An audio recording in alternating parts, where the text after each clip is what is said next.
Selamat datang kembali di Lampor Channel. Semoga kalian sehat-sehat ya. Mari kita bercerita.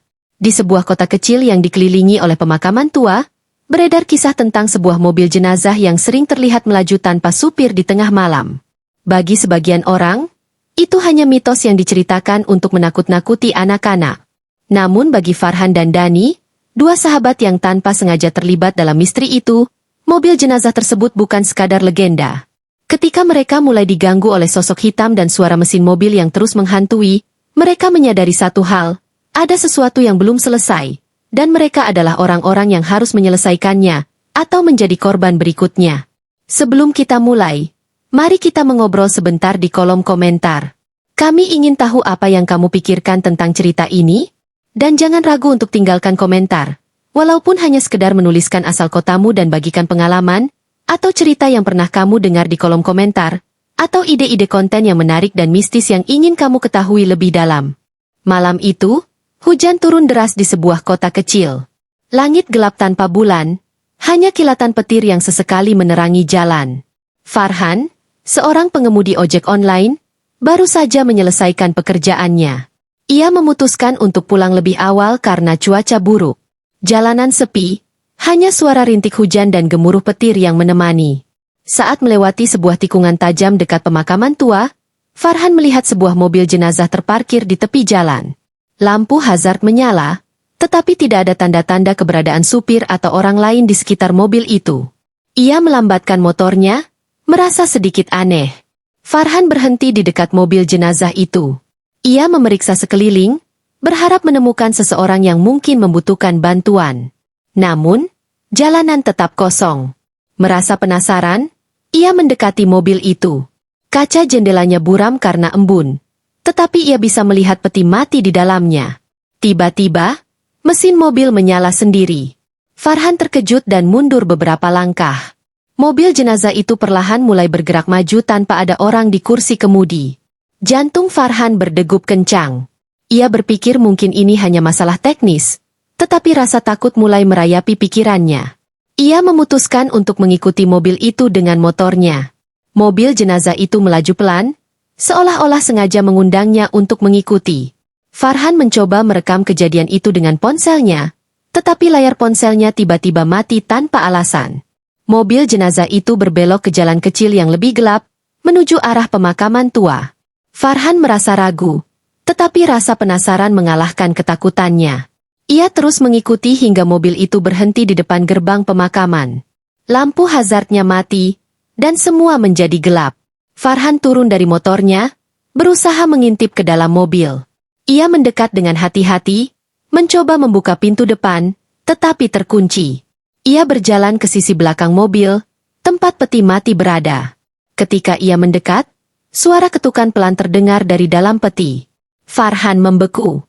Ketukan itu semakin keras, seperti ada seseorang yang berusaha keluar. Dengan tangan gemetar, ia mencoba membuka pintu belakang mobil jenazah itu. Saat pintu terbuka, peti mati itu bergeser sendiri. Tutupnya perlahan terbuka, dan dari dalam muncul sesosok bayangan hitam dengan mata merah menyala. Farhan terjatuh ke tanah, tubuhnya kaku karena ketakutan. Bayangan itu mendekat, dan suara berat bergema di telinganya. "Kau yang berikutnya." Seketika, Farhan pingsan. Ketika ia sadar, ia sudah berada di tepi jalan, basah kuyup oleh hujan. Motornya terparkir tak jauh, tetapi mobil jenazah itu sudah menghilang. Ia memeriksa ponselnya, dan anehnya, ada rekaman video berdurasi beberapa menit. Dalam video itu, terlihat mobil jenazah yang bergerak sendiri, tetapi di bagian akhir, ada wajah bayangan hitam dengan mata merah menatap langsung ke kamera. Farhan tak pernah menceritakan kejadian itu pada siapapun. Namun, sejak malam itu, ia berhenti bekerja sebagai pengemudi ojek online dan tak pernah melewati jalan dekat pemakaman itu lagi.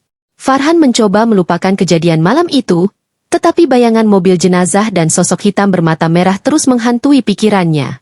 Setiap kali ia mencoba tidur, ia bermimpi buruk. Sosok itu muncul di mimpinya, berdiri di ujung jalan dengan tatapan tajam yang seolah memanggilnya kembali. Seminggu setelah kejadian itu, Farhan menerima telepon dari sahabatnya, Dani, yang bekerja sebagai penjaga malam di pemakaman tua dekat lokasi kejadian.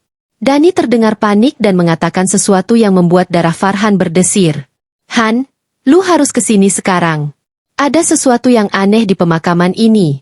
Farhan awalnya enggan, tetapi suara Dani yang penuh ketakutan membuatnya tak bisa menolak. Ia bergegas menuju pemakaman itu meski rasa takut masih menyelimuti. Sesampainya di sana, Dani menunggunya di gerbang dengan wajah pucat.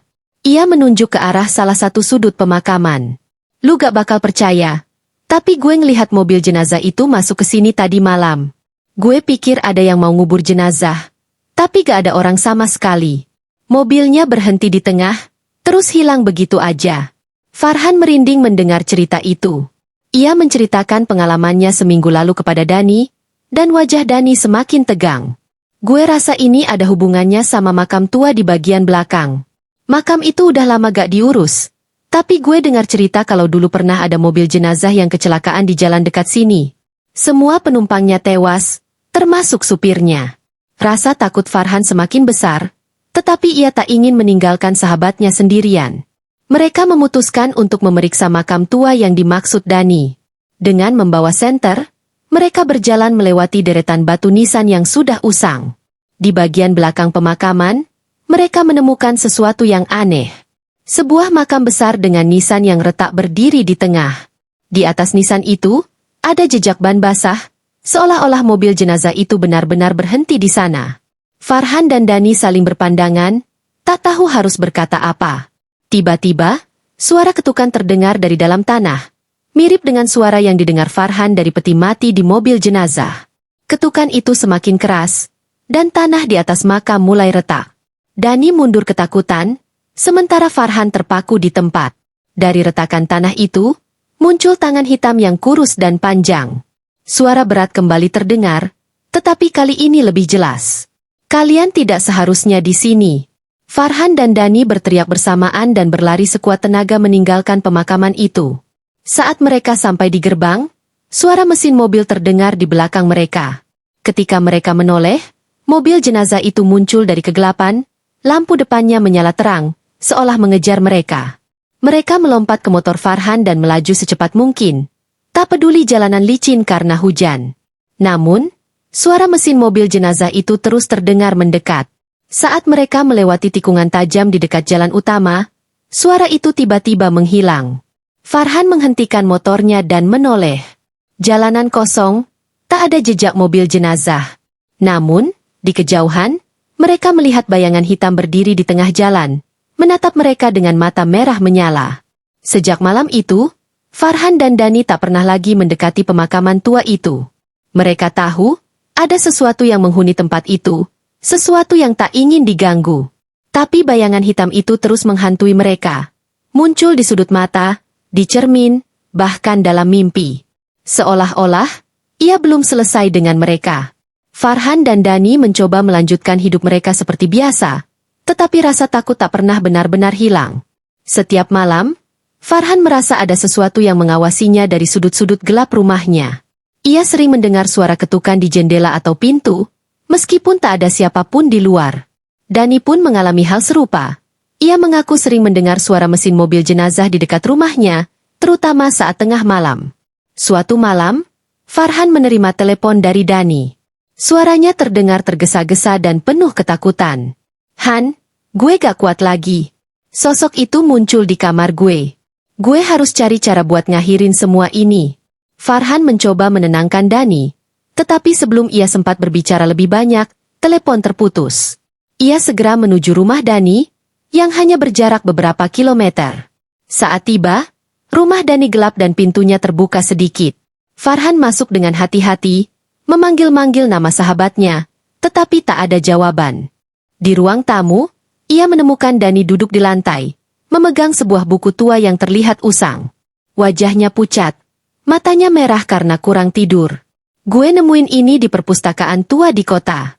Buku ini nyeritain tentang kejadian mobil jenazah yang kecelakaan itu. Farhan mengambil buku itu dan membaca beberapa halaman. Ternyata, mobil jenazah yang sering mereka lihat adalah milik seorang supir bernama Pak Raji, yang tewas bersama dua jenazah yang ia antar dalam kecelakaan tragis. Menurut buku itu, Pak Raji dikenal sebagai orang yang sangat setia pada tugasnya, bahkan setelah kematiannya. Namun, ada desas-desus bahwa ia meninggal dengan rasa dendam karena tak sempat menyelesaikan perjalanan terakhirnya. Buku itu juga menyebutkan sebuah ritual untuk menghentikan gangguan arwah yang belum tenang. Ritual itu harus dilakukan di tempat kecelakaan terjadi, tepat di tengah malam. Farhan dan Dani saling bertatapan, tahu bahwa mereka harus melakukannya jika ingin hidup tenang. Malam itu, mereka kembali ke jalan dekat pemakaman tua dengan membawa perlengkapan yang disebutkan dalam buku. Lilin, bunga melati, dan segenggam tanah dari pemakaman. Jalanan sepi. Hanya ada suara angin dan rintik hujan yang turun perlahan. Mereka berdiri di lokasi kecelakaan, tepat di tikungan tajam. Dani menyalakan lilin, sementara Farhan menaburkan bunga melati di tanah. Mereka membaca mantra yang tertulis di buku itu dengan suara gemetar. Awalnya, semuanya terasa tenang. Namun, tiba-tiba angin kencang bertiup, memadamkan lilin. Suara mesin mobil terdengar dari kejauhan, semakin lama semakin dekat. Farhan dan Dani membeku, melihat ke arah jalan. Mobil jenazah itu muncul dari kegelapan, melaju pelan ke arah mereka. Lampu depannya menyala terang, dan suara klaksonnya menggema di udara. Farhan berteriak, terus membaca mantra dengan suara keras. Sementara Dani gemetar ketakutan. Mobil itu berhenti tepat di depan mereka. Pintu belakangnya terbuka perlahan, dan sosok hitam bermata merah keluar dari dalamnya. Sosok itu menatap mereka dengan tajam, kemudian berbicara dengan suara berat. "Kalian mengganggu tugasku." Farhan dengan keberanian yang tersisa berkata, "Kami hanya ingin kau tenang. Kami ingin membantu menyelesaikan perjalananmu." Sosok itu terdiam sejenak, lalu mengangkat tangannya, menunjuk ke arah pemakaman. Farhan dan Dani segera mengerti. Mereka harus membawa peti mati yang ada di dalam mobil jenazah itu ke tempat peristirahatan terakhirnya. Dengan gemetar, mereka membuka pintu belakang mobil dan mengangkat peti mati yang berat itu. Mereka membawanya ke pemakaman tua, menuju sebuah liang lahat yang sudah terbuka. Setelah menempatkan peti mati di dalamnya, mereka menutup liang lahat dengan tanah dan membaca doa. Saat mereka selesai, sosok hitam itu muncul lagi, tetapi kali ini terlihat lebih tenang. Matanya yang merah perlahan memudar, dan ia menghilang bersama mobil jenazah itu. Sejak malam itu, Farhan dan Dani tak pernah lagi diganggu. Namun, mereka tahu satu hal, arwah yang belum tenang selalu mencari cara untuk menyelesaikan urusannya. Bahkan jika itu berarti melibatkan orang-orang yang tak bersalah. Setelah kejadian itu, Farhan dan Dani merasa lega. Hidup mereka perlahan kembali normal. Tidak ada lagi suara ketukan di malam hari, tidak ada lagi bayangan hitam yang mengintai, dan tidak ada lagi mobil jenazah yang muncul tanpa supir. Namun, jauh di dalam hati mereka, ada rasa waspada yang terus menghantui. Beberapa bulan kemudian, Farhan menerima pesan dari seorang temannya, Rahmat, yang bekerja sebagai jurnalis lokal. Rahmat mengatakan bahwa ia sedang menulis artikel tentang mitos-mitos di kota itu, termasuk cerita tentang mobil jenazah tanpa supir. Ia meminta Farhan untuk berbagi pengalaman. Farhan awalnya ragu, tetapi akhirnya setuju untuk bertemu. Ia berpikir, mungkin dengan menceritakan semuanya, ia bisa benar-benar melepaskan trauma yang masih tersisa. Mereka bertemu di sebuah kafe kecil. Rahmat mendengarkan cerita Farhan dengan serius, mencatat setiap detail. Setelah Farhan selesai, Rahmat mengeluarkan sebuah foto dari tasnya. Foto itu menunjukkan sebuah mobil jenazah tua yang terlihat familiar. "Ini mobil yang kamu lihat?" tanya Rahmat. Farhan mengangguk, merasa merinding. "Ya, itu mobilnya." Rahmat menarik napas panjang. "Ada sesuatu yang aneh. Aku menemukan arsip lama tentang kecelakaan itu. Mobil jenazah yang kamu lihat seharusnya sudah dihancurkan bertahun-tahun lalu." Farhan terdiam, merasa jantungnya berdetak lebih cepat. "Bagaimana mungkin? Aku melihatnya dengan mata kepala sendiri." Rahmat melanjutkan, "Aku juga menemukan sesuatu yang lebih menyeramkan. Supir mobil jenazah itu, Pak Raji, memang dikenal setia pada tugasnya. Tapi ada rumor bahwa dia melakukan sesuatu yang keliru sebelum kecelakaan itu." Farhan menatap Rahmat dengan cemas. "Maksudmu apa?" Rahmat menunduk sejenak, lalu berkata pelan, "Ada cerita bahwa Pak Raji mencuri barang berharga dari salah satu jenazah yang diantarnya. Katanya, itu sebabnya arwahnya tidak tenang." Farhan merasa tubuhnya dingin. Jika itu benar, Berarti ritual yang mereka lakukan mungkin belum benar-benar menyelesaikan semuanya. Malam itu, Farhan tidak bisa tidur. Ia terus memikirkan apa yang dikatakan Rahmat. Apakah arwah Pak Raji masih berkeliaran? Apakah ada sesuatu yang belum selesai? Beberapa hari kemudian, Dani menghubungi Farhan dengan suara panik. Han, gue ngelihat mobil itu lagi. Farhan merasa darahnya berhenti mengalir. Di mana? Di depan rumah gue. Gue takut, Han. Gue gak tahu harus gimana. Farhan segera menuju rumah Dani. Saat ia tiba, jalanan di depan rumah Dani kosong. Tidak ada tanda-tanda mobil jenazah. Namun, Dani terlihat ketakutan, duduk di teras rumahnya dengan wajah pucat. Gue gak halusinasi, Han. Mobil itu beneran ada.